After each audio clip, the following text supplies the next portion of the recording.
السلام علیکم ورحمۃ اللہ وبرکاتہ۔ محترم حضرات، خیر مقدم ہے آپ کا عربی زبان اور قرآن کریم سیکھنے کے لیے۔ آئیے سب سے پہلے اللہ سبحانہ و تعالیٰ کا کلام سنتے ہیں۔ اعوذ باللہ من الشیطان الرجیم، بسم اللہ الرحمن الرحیم۔ وما كان المؤمنون لينفروا كافة فلولا نفر من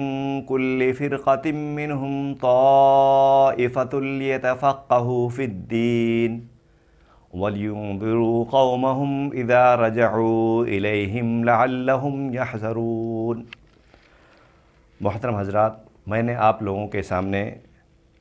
قرآن کریم کی سورہ توبہ سورہ نمبر 9 آیت نمبر 122 کی تلاوت کی، جس میں اللہ سبحانہ و تعالیٰ ارشاد فرماتے ہیں، مومنوں کے لیے یہ ممکن نہیں ہے کہ وہ سب کے سب ہی نکل کھڑے ہوں۔ پھر ایسا کیوں نہ ہوا کہ ہر فرقے میں سے کچھ لوگ دین میں سمجھ پیدا کرنے کے لیے نکلتے، تاکہ جب وہ ان کی طرف واپس جاتے تو اپنے لوگوں کو برے انجام سے ڈراتے، اس طرح شاید وہ برے کاموں سے بچے رہتے۔ اس سے ہمیں کچھ مسئلے معلوم ہوئے جو آئیے سمجھتے ہیں۔ سب سے پہلا یہ کہ دین کا علم سیکھنا فرض کفایہ ہے۔ اس آیت کے دو مفہوم بیان کیے جاتے ہیں، وہ دونوں ہی درست ہے۔ ایک یہ کہ آیت جہاد سے متعلق ہے، اور اس آیت سے یہ بھی معلوم ہوا کہ جہاد فرض عین نہیں، البتہ جب اسلامی حکومت کی طرف سے جہاد کا اعلان عام ہو جائے تو اس وقت صاحب استطاعت لوگوں پر جہاد فرض ہو جاتا ہے۔ اس وقت صاحب استطاعت لوگوں پر جہاد فرض عین ہو جاتا ہے، جیسا کہ غزوہ تبوک میں ہوا تھا، اور اس صورت میں جہاد سے پیچھے رہ جانے والے گنہگار ہوتے ہیں، اور سب لوگوں کے لیے ممکن نہیں ہے، اس لیے نہیں ہے کہ بسا اوقات مسلمانوں کا ایک حصہ پیچھے رہنا ضروری ہوتا ہے تاکہ دارالخلافہ یا دوسرے اہم مقامات کی دشمن سے حفاظت کر سکیں، فوج کو رسد اور کمک کی بھیج سکیں۔ علاوہ معاشرے میں کئی طرح کے معذور افراد بھی ہوتے ہیں۔ اس صورت میں اس آیت کا معنی ہوگا کہ ہر بستی اور ہر قبیلے کے کچھ لوگوں کو رسول اللہ صلی اللہ علیہ وسلم کے ہمراہ جانا ضروری ہے، تاکہ وہ ان کی صحبت میں رکھ کر دین کی سمجھ بوجھ پیدا کریں، اور جب واپس اپنے گھروں کو آئیں تو ان سینکڑوں حوادث و واقعات سے متعلق ان لوگوں کو مطلع کریں جو جہاد پر نہیں گئے تھے، اور اگر نبی اکرم صلی اللہ علیہ وسلم خود جنگ پر تشریف نہیں لے گئے تھے تو جو کچھ پیچھے رہنے والوں نے نبی اکرم صلی اللہ علیہ وسلم کی صحبت سے دین کی باتیں اور سمجھ بوجھ سیکھی، اس سے ان لوگوں کو مطلع کریں جو جہاد پر گئے ہوئے تھے۔ حکومت کی ذمہ داری ہے کہ وہ لوگوں کی جہالت دور کرے، اور بعض علماء یہ کہتے ہیں کہ اس آیت کا تعلق جہاد سے نہیں بلکہ علم دین حاصل کرنے سے ہے، یعنی تمام مسلمانوں اور بالخصوص بدوی قبائل، جن کے متعلق پہلے اسی سورہ کی آیت نمبر 97 میں بتلایا گیا ہے کہ وہ دین کی حدود اور اس کی حکمتوں کو نہیں سمجھتے۔ یہ ممکن نہیں کہ دین کا علم اور اس میں فہم حاصل کرنے کے لیے سب کے سب مدینہ منورہ آپ صلی اللہ علیہ وسلم کے پاس چلے آئیں۔ لہذا لوگوں میں سے دینی شعور اور سمجھ بوجھ پیدا کرنے کے لیے ضروری ہے کہ ہر قبیلے اور ہر قوم اور ہر بستی کے لوگوں کو علم دین کی تعلیم دیں، تاکہ ان کی کچھ لوگ مدینہ، یعنی ہر قبیلے، ہر قوم اور ہر بستی میں سے کچھ لوگ مدینہ آ جائیں اور آپ صلی اللہ علیہ وسلم کی صحبت میں فیض حاصل کریں، پھر وہ واپس آ کر اپنی بستی اور قوم یا قبیلے کے لوگوں کو علم دین کی تعلیم دیں، تاکہ ان کی جہالت دور ہو اور اس میں اسلامی نظام حیات کا صحیح شعور پیدا ہو، اور وہ اپنے طرز زندگی کو اسی سانحے میں ڈھالنے کی کوشش کریں۔ یہ آیت اس وقت نازل ہوئی جب کہ اسلام عرب کے اکثر حصوں پر غالب آ چکا تھا۔ بدوی قبائل دھڑا دھڑ اسلام میں داخل ہو رہے تھے، مگر ابھی تک ان کے نہ جاہلی نظریات ختم ہوئے تھے اور نہ دین کا ابھی حقیقی شعور پیدا ہوا تھا۔ اس آیت میں علم کی اہمیت کو واضح کیا گیا ہے اور بتلایا گیا ہے کہ اسلامی حکومت کا کام محض علاقے فتح کرنا نہیں ہے، ساتھ ہی ساتھ لوگوں کی جہالت دور کرنا اور اسلامی نظریات کے مطابق ان کی تربیت کرنا بھی اتنا ہی ضروری ہے جتنا جہاد ضروری ہے۔ ضمناً اس آیت سے یہ بھی معلوم ہوتا ہے کہ حقیقی علم وہی کہلاتا ہے جس سے دین کی سمجھ بوجھ پیدا ہو اور ان سے دین کی تبلیغ و اشاعت میں کام لیا جا سکے۔ رہے دوسرے علوم تو وہ دنیا کی زندگی کے لیے خواہ کتنے ہی مفید کیوں نہ ہوں، حقیقی علم نہیں کہلاتے۔ اس آیت کو خواہ جہاد پر نکلنے سے متعلق کیا جائے یا علم دین حاصل کرنے کے لیے سے متعلق کیا جائے، دونوں طرح درست ہے، کیونکہ دین کا علم حاصل کرنے کے لیے نکلنا بھی جہاد فی سبیل اللہ کی ایک قسم ہے، اور اسلامی نظام حیات کے لیے یہ دونوں شعبے نہایت ہی اہم ضروری ہیں۔ آئیے آگے بڑھتے ہیں۔ حمزہ زبر آ یا الف زبر آ، الف زبر آ یا حمزہ زبر آ کے مطلب ہوتے ہیں کیا، اور من کے معنی ہوتے ہیں کون، کم معنی کتنا، لما معنی کیوں، ما معنی کیا، انا معنی کہاں، ماذا معنی کیا ہے، کیفا معنی کیسے، این معنی کہاں، متا معنی کب، ما ہاذا کیا ہے یہ مذکر کے لیے، ما ہاذہی کیا ہے مؤنث کے لیے، ما ہاذا کیا ہے یہ کیا ہے مذکر کے لیے، ما ہاذہی یہ کیا ہے مؤنث کے لیے، ما ہاذا کیا ہے یہ کیا ہے مذکر کے لیے، ما ہاذہی کیا ہے یہ مؤنث کے لیے۔ آئیے اب ان کا استعمال سیکھتے ہیں۔ انؤمنو کیا ہم ایمان لائیں گے، منزل لذی کون ہے وہ جو، کم لبستہ تو کتنی دیر ٹھہرا رہا، لما تقولون کیوں تم کہتے ہو، لما تقولون تم کیوں کہتے ہو، ما ولاہم کیا ہے جس نے انہیں پلٹ دیا، انا لکی ہادا کہاں سے ہے یہ تیرے واسطے، انا لکی ہادا کہاں سے ہے یہ تیرے واسطے، یہ فیمیل کے لیے ہے۔ کیف تکفرون تم کیسے انکار کر سکتے ہو، کیف تکفرون تم کیسے انکار کر سکتے ہو، تم کیسے ناشکری کر سکتے ہو، تم کیسے ہٹ دھرمی کر سکتے ہو، کیف تکفرون کا مطلب ہوا۔ این تذہبون تم کہاں جا رہے ہو، این تذہبون تم سب کہاں جا رہے ہو، متی نصر اللہ کب اللہ کی مدد آئے گی، متی نصر اللہ اللہ کی مدد کب آئے گی، ما لنا اللہ نقاتل ہمیں کیا ہوا کہ ہم جہاد نہ کریں گے، ما لنا اللہ نقاتل ہمیں کیا ہوا کہ ہم جہاد نہ کریں گے، ماذا اراد اللہ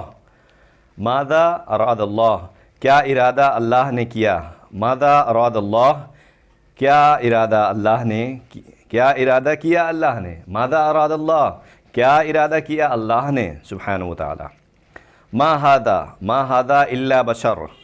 نہیں ہے یہ سوائے ایک بشر کے، ما ہاذہ التماثیل کیا ہے یہ تصویریں، ما ہاذہ التماثیل کیا ہے یہ تصویریں۔ کچھ ورڈز جو ہے نیگیٹو میں جو استعمال ہوتے ہیں یہ بہت اہم ہوتے ہیں، انہیں لرن کر لیجئے، لکھ لیجئے اور یاد کریے۔ لا کے معنی ہوتے ہیں نہیں، ما کے معنی بھی نہیں، لم کے معنی بھی نہیں ہے، لن کے معنی ہرگز نہیں، غیرو کے معنی نہیں ہے، لیسا کے معنی بھی نہیں ہے، لیست نہیں ہے یہ مؤنث کے لیے۔ ایک بار اور لن کریے، لا نہیں، ما نہیں، لم نہیں، لن ہرگز نہیں، غیرو نہیں ہے، لیسا نہیں ہے، لیسا نہیں ہے یہ میل کے لیے، لیست نہیں ہے یہ فیمیل کے لیے۔ لا یؤمنون وہ ایمان نہیں لائیں گے، ما یشعرون وہ شعور نہیں رکھتے ہیں، لم تنذرہم نہیں ڈرایا تو نے ان کو، لم تنذرہم نہیں ڈرایا تو نے ان کو، لن نصبرا ہم ہرگز صبر نہ کریں گے، لن نصبر علی طعام واحد ہم ایک طرح کے کھانے پر صبر نہیں کر سکتے، ہرگز صبر نہیں کر سکتے۔ غیر المغضوبی وہ غصہ کیا گیا جن پر، غیر المغضوبی نہ وہ غصہ کیا گیا جن پر۔ الیس اللہ بکاف عبدہ کیا اللہ اپنے بندے کے لیے کافی نہیں ہے، الیس اللہ کیا نہیں ہے اللہ، لیست الیہود علی شیء نہیں ہے یہودی کسی حقیقت پر۔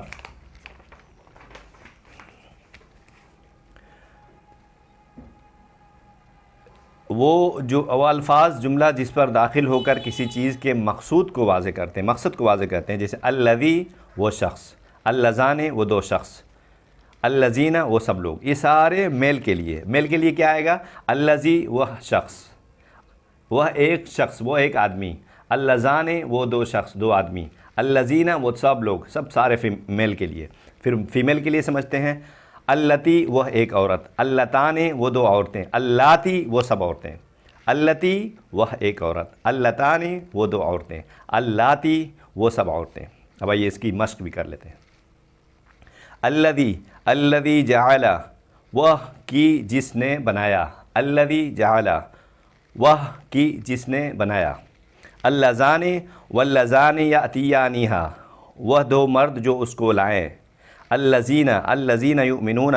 وہ لوگ جو ایمان لاتے ہیں، الذین یؤمنون وہ لوگ جو ایمان لاتے ہیں، التی وقودہا وہ کی جہنم کا ایندھن، التی وقودہا وہ کی جہنم کا ایندھن، اللاتی ارضعنکم وہ عورتیں جنہوں نے تمہیں دودھ پلایا، اللاتی ارضعنکم وہ عورتیں جنہوں نے تم سب کو دودھ پلایا، یعنی وہ عورتیں جو تم سب مردوں کو، تم سب کو، یعنی یہ دودھ پلانے والی فیمیل ہے اور جن کو پلایا گیا وہ میل ہے، اللاتی ارضعنکم وہ عورتیں جنہوں نے تمہیں دودھ پلایا۔ کسی چیز یا شخص کی طرف اشارہ کرنے کے لیے استعمال ہونے والے الفاظ کو اسماء اشارہ کہتے ہیں۔ اسے بھی بہت ضروری ہے، بہت امپورٹنٹ ہے۔ ھذا یہ مذکر کے لیے، میل کے لیے، ھذہ یہ مؤنث فیمیل کے لیے، ذالک وہ مذکر میل کے لیے، تلک یہ یا وہ دونوں مؤنث کے لیے یعنی فیمیل کے لیے، اولئک یہی وہ لوگ، یہی لوگ ہیں، اولئک یہی لوگ ہیں، ہؤلاء یہ سب، ھذا الذی یہ ہے وہ، ھذہ جہنم التی یہ ہے وہ دوزخ، ھذہ جہنم التی یہ ہے وہ دوزخ، ذالک الکتاب یہ وہ کتاب ہے، ذالک الکتاب یہ وہ کتاب ہے، تلک الرسل یہ رسول ہیں، تلک الرسل یہ رسول ہیں، اولئک هم المفلحون اولئک هم المفلحون یہی ہیں وہ لوگ کامیاب ہونے والے، اولئک هم المفلحون یہی ہے وہ لوگ جو کامیاب ہوں گے، اولئک هم المفلحون یہی کامیاب لوگ ہیں، یہی وہ ہیں جو کامیاب ہوں گے، ہؤلاء ان کنتم یہی سب ہیں اگر تم ہو، یہی سب ہیں اگر تم ہو۔ کچھ ایسے الفاظ ہیں جب وہ کسی اسم نام سے پہلے استعمال کیے جاتے ہیں تو اس کے اسم کے آخر حرف کو زبر دے دیتے ہیں، بے، جیسے بے، با الف زیر بے، کاف زبر کا، لام زیر لے۔ بے کا مطلب ساتھ، پر سے، کاف کا مطلب ہوتا ہے، کاف زبر کا مطلب ہوتا ہے جیسا کہ، لام زیر لے کا مطلب ہوتا ہے لیے، واو زبر وا کا مطلب ہوتا ہے قسم ہے، میم نون زیر مین کا مطلب ہے من